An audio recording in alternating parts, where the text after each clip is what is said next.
हाथ में कलम है, मेरे जहन में उजाला, मुझे क्या दबा सकेगा कोई जुल्मतों का पाला। मेरे हाथ में कलम है, मेरे जहन में उजाला, मुझे क्या दबा सकेगा कोई जुल्मतों का पाला। मुझे फिक्र अमन आलम, तुझे अपनी जात का गम है, मैं तलू हो रहा हूं, तू गरूब होने वाला।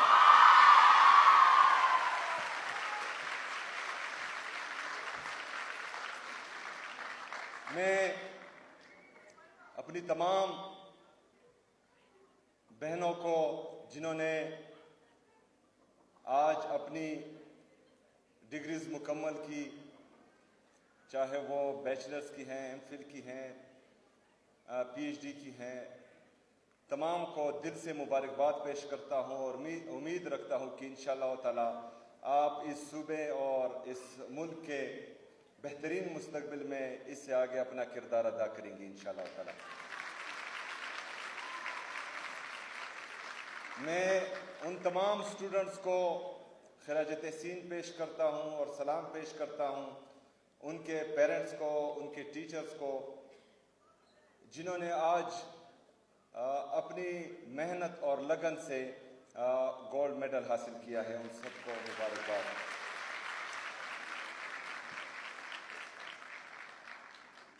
मोहतरमा वाइस चांसलर साहिबा, आज फिर आपने इंग्लिश में तकरीर की जो मुझे बिल्कुल अच्छी नहीं लगी।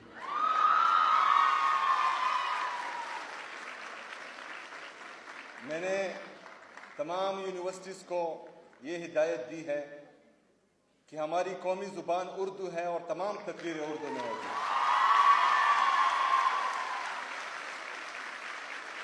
और ये मैं दूसरी दफ़ा कह रहा हूँ और तीसरी दफ़ा मुझे फिर गुस्सा आएगा। बहरहाल वाइस चांसलर साहब, आपकी मेहनत से ये यूनिवर्सिटी यहाँ तक पहुँची है। हम आपको भी खिराज तहसीन पेश करते हैं, आपके पूरे स्टाफ को भी जो मेहनत कर रही हैं।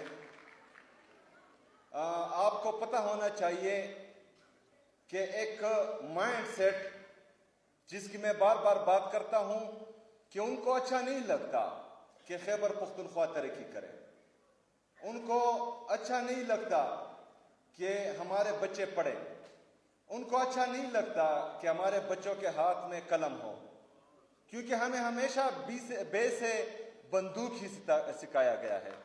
लेकिन इंशाअल्लाह ताला इस दफ़ा हम काफ से कलम ही सीखेंगे, बे से बंदूक नहीं सीखेंगे।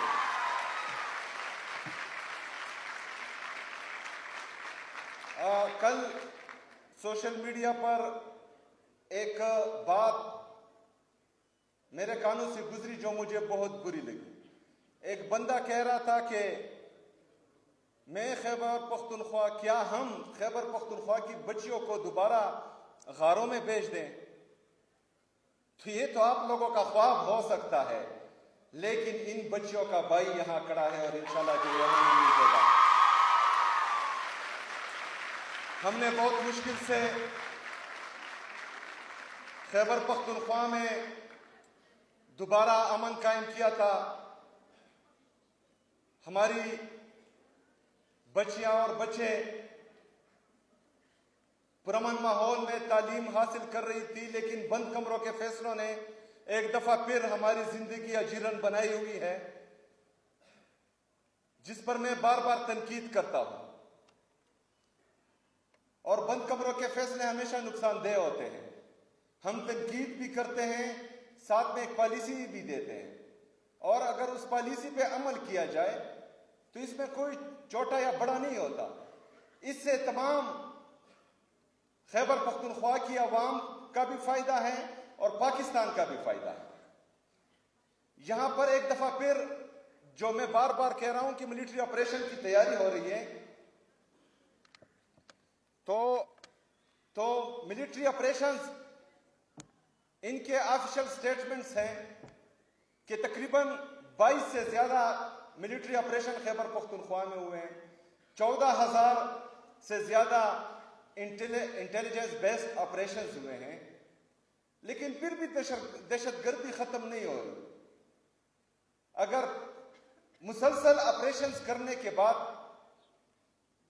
अभी भी दहशतगर्दी है। जो आप मान रहे हैं कि दहशतगर्दी है, वो अलग डिबेट है कि कौन लाया, कैसे लाया, कब लाया। वो भी हम बताते रहते थे कि आ रहे हैं, अभी पहाड़ों पर हैं, अभी नीचे आ रहे हैं, अब बाजारों तक पहुंच गए, अभी हमारे घरों तक पहुंच गए। वो हम बताते रहे हैं, लेकिन तब हमें बोला जाता कि ये प्रोपेगेंडा कर रहे हैं, ये झूठ बोल रहे हैं।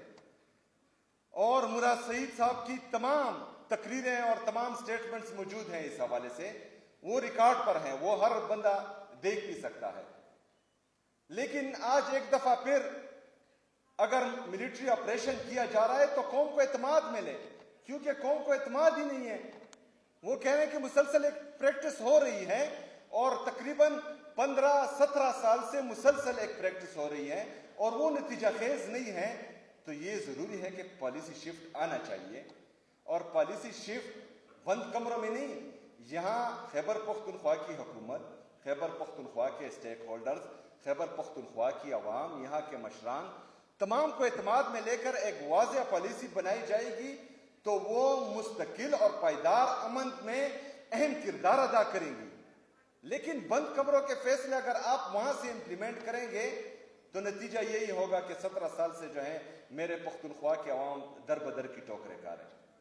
हमने पहले भी कुर्बानी दी है, इससे पहले भी यहाँ ऑपरेशन हुए हैं, हमारे स्कूल तबाह हुए हैं, हमारे कॉलेजेस तबाह हुए हैं, हमारे हस्पताल तबाह हुए हैं, हमारे घर उजड़े हैं, हमारे मस्जिदें शहीद हुई हैं, हमारे उजड़े हैं, हमारे सड़कें तबाह हुई हैं। वो तो एक तरफ, लेकिन 2 दिन के नोटिस पे हम अपना घर बार छोड़कर पाकिस्तान के लिए कुर्बानी दे रहे थे और अपने घर छोड़कर हम बाहर आए थे पहले ऑपरेशंस में, क्योंकि हमें लग रहा था कि पाकिस्तान को हमारी कुर्बानी की जरूरत है, तो ये कुर्बानी हम दे देते हैं। मैं चूंकि अफरीदी हूं और मैं आपको ये वसूख से कहता हूं कि अब मिलिट्री ऑपरेशन शुरू होने से पहले पूरे अफरीदी कौम में एक भी भीख मांगने वाला नहीं था, ना मर्द ना औरत। लेकिन बदकिस्मती से जब मिलिट्री ऑपरेशन खत्म हुआ तो ड्रोन अटैक्स में, जेट तैयारों की बमबारी में, दहशतगर्दों के खुदकश हमलों में हमारे एक घर में अगर 5 मर्द थे तो 5 शहीद हुए, 10 मर्द थे तो 10 शहीद हुए, 20 मर्द थे तो 20 शहीद हुए, सिर्फ औरतें रह गई। लेकिन जब मैं अभी सड़कों पर अपने उन बहनों को भीख मांगते हुए देखता हूं, हमें बुरा लगता है। इसके कंसिक्वेंसेस हम देख चुके हैं।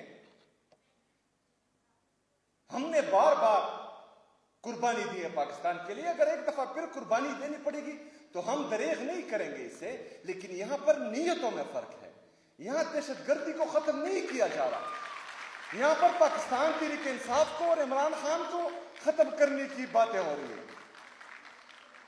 यहां पर अगर दहशतगर्दी को खत्म करना होता तो हमारे साथ बैठते हैं, हमारे साथ एक पॉलिसी बनाते। हमने घर बार छोड़े, हम बाहर आए, हमारे लोगों के साथ ये कमिट किया गया कि जिसका घर तबाह होगा दहशतगर्दी के जंग में उनको 4 लाख रुपए दिए जाएंगे। 4 लाख रुपए एक पूरे घर के। पाकिस्तानियों जरा सोचो, जिसने अपनी तमाम जिंदगी की जमा पूंजी एक घर बनाने में लगाई हो और उसके सर पर सिर्फ ये एक ही छत हो और आप उसको बाहर लाए कि पाकिस्तान के लिए कुर्बानी दे, उसके बाद आप उसको कहें कि रियासत पाकिस्तान आपको 4 लाख रुपए देगा। मेरे पाकिस्तानियों, वो 4 लाख रुपए अभी तक जो है मेरे लोगों को नहीं दिए जा रहे, वो अभी तक नहीं मिले। तो इससे ज्यादा मजे का खेज मेरे कौम के साथ, मेरे सूबे के साथ मजाक क्या होगा। बहरहाल, मैं जब भी मिलिट्री ऑपरेशंस की दास्तानें याद करता हूं, क्योंकि हम अपनी आंखों से देख चुके हैं, हम रास्ते में खड़े होते थे, जो हमारी माएँ बहनें बगैर चादर के, बगैर चप्पल के इन सड़कों पर आती थी, वो हम देख चुके हैं। वो मंजर हमारे आंखों के सामने है और दोबारा हम वो नहीं देखना चाहते। और इंशाअल्लाह ताला इसके लिए मैं आपके साथ खड़ा होऊंगा इंशाअल्लाह ताला। खुशी का मौका है मेरी बहनें जो एक माइंड सेट आपको गारों में बेचने का बोल रहे हैं, इंशाअल्लाह ताला आपका ये भाई आपको तालीम भी देगा, आपको रोजगार भी देगा और इंशाअल्लाह ताला खड़ा रहेगा। हम ला रहे हैं इंटर्नशिप पॉलिसी जो तकरीबन तैयार है और कुछ जगहों पर हम अनाउंस भी कर चुके हैं। जो हमारी बहन भाई डिग्री लेकर फारिग हो रहे हैं, इंशाअल्लाह ताला उनको हम रोजगार के मौके भी देंगे। जो हम यूथ पॉलिसी मुतारफ करवा रहे हैं, हमारी जो टैलेंटेड स्टूडेंट्स हैं, यूथ हैं, उनके लिए इंशाअल्लाह ताला हम उनका ख्याल रखेंगे और उनको आगे लाने में हर किस्म की मदद उनको फराहम करेंगे इंशाअल्लाह ताला। बस आपने एतमाद रखना है, सबसे पहले तो आपने घबराना नहीं है।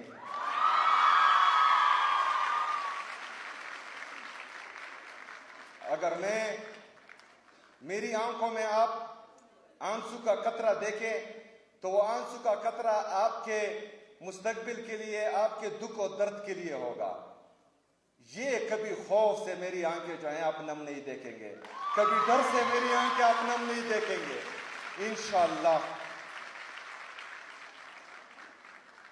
मैं जो वाइस चांसलर साहिबा रोड की बात कर रही थी, तो मैं यहां से अनाउंस करता हूं कि उस पर कल से ही काम किया जाए। उस रोड पर हमने हायर एजुकेशन डिपार्टमेंट में जो इसका ग्रांट तकरीबन 1 बिलियन से कम था, हमारी हुकूमत उसको 10 अरब रुपए तक पहुंचा चुकी है।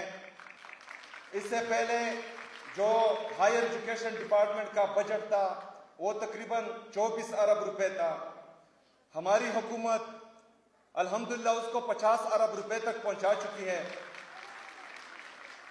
इमरान खान साहब के विजन के मुताबिक, इमरान खान की ये सूबाई हुकूमत, इमरान खान जो पाकिस्तान का सबसे मकबूल तरीन लीडर है, इमरान खान जो पाकिस्तान का सबसे कबूल तरीन लीडर है, इमरान खान जो नेशनल इंटेग्रिटी की जमानत है, इमरान खान जो पॉलिटिकल और इकोनॉमिक स्टेबिलिटी की अलामत है, उसके विजन के मुताबिक हम इंसानों में इन्वेस्ट करेंगे।